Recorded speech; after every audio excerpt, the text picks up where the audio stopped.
आखिर कोयले से बिजली कैसे बनाई जाती है? यहाँ तक कि कोयले से ट्रेन भी चलाई जाती है। आखिर कोयले में ऐसी क्या चीज है जो इतनी पावर पैदा करती है? और आखिर बिजली को बड़ी बड़ी तारों के जरिए हमारे घर तक कैसे पहुंचाया जाता है? आइए इसके पूरे प्रोसेस को जानते हैं। बिजली बनाने के लिए जिस चीज का सबसे ज्यादा इस्तेमाल किया जाता है वह है कोयला। देश में 75% बिजली का उत्पादन कोयले से चलने वाले पावर प्लांट से ही होता है।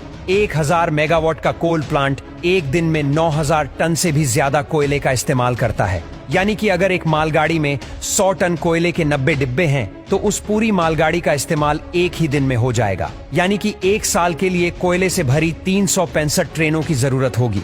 अब बिजली बनाने के लिए बॉयलर से लेकर टरबाइन और जनरेटर तक कई बड़े बड़े उपकरणों को चलाने की जरूरत पड़ती है, जिन्हें चालू करने में ही कई घंटे लग जाते हैं।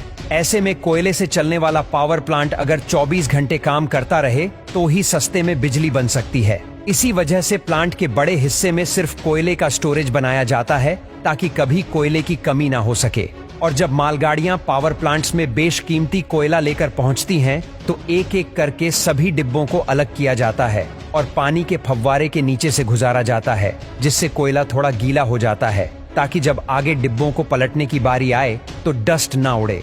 अब गीले कोयले वाले उन सभी डिब्बों को बारी बारी से एक निर्धारित जगह पर लाया जाता है, जहां एक मशीन उन्हें उठाकर पूरी तरह पलट देती है, जिससे उन डिब्बों का सारा कोयला कोल यार्ड में नीचे लगातार घूम रहे कन्वेयर बेल्ट पर गिरता रहता है। अब इस कोयले को फिर से कन्वेयर बेल्ट की मदद से जरूरत के अनुसार बाउल मशीन में भेजा जाता है, जो इन छोटे मोटे पत्थरों के रूप में एक दूसरे से चिपके कोयले को क्रश करके पाउडर का रूप दे देती है। इसके बाद इस ब्लैक पाउडर को कन्वेयर बेल्ट के जरिए ही विशालकाय बॉयलर में भेजा जाता है, जहां यह कोयला तुरंत आग पकड़ लेता है। अब पूरी तरह से जलने के बाद कोयले की जो भारी राख होती है वह नीचे गिर जाती है और जो हल्की राख होती है वह ऊपर उठती है। इस राख को फ्लाई ऐश कहा जाता है और इसे चिमनी के जरिए फिल्टर करके वातावरण में छोड़ दिया जाता है। अब कोयला जलने की वजह से जो आग बनी थी वह बॉयलर से होते हुए उस क्षेत्र में पहुंच जाती है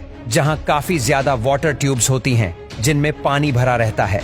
ये सभी ट्यूब्स हीट होकर पानी को स्टीम यानी भाप में बदल देती है। जब ये स्टीम सुपर हीट हो जाती है तो पाइप का आगे वाला हिस्सा खोल दिया जाता है, जिससे स्टीम उन पाइप्स से ट्रेवल करते हुए आगे पहुंचती है। अब हम भाप को लेकर पावर प्लांट के उस हिस्से में पहुंचते हैं जिसके बिना बिजली बनाना नामुमकिन है। जी हाँ, हम बात कर रहे हैं टरबाइन की, जो पाइप से निकली स्टीम यानी हाई प्रेशर वेपर की मार खाते हुए तेजी से घूमने लगती है। अब टरबाइन के घूमने की वजह से एक हाई मैकेनिकल एनर्जी जनरेट होती है, जिसे तुरंत एक बड़े जनरेटर में भेजा जाता है और इसी मैकेनिकल पावर की वजह से जनरेटर की मैग्नेटिक फील्ड डिस्टर्ब हो जाती है और उसमें इलेक्ट्रिसिटी जनरेट होने लगती है। उसके बाद इसे ट्रांसफार्मर के जरिए हमारे घरों तक पहुंचाया जाता है। क्या आपने पहले कभी इस तरह से कोयले से बिजली बनते हुए देखा है? हमें कमेंट में जरूर बताना।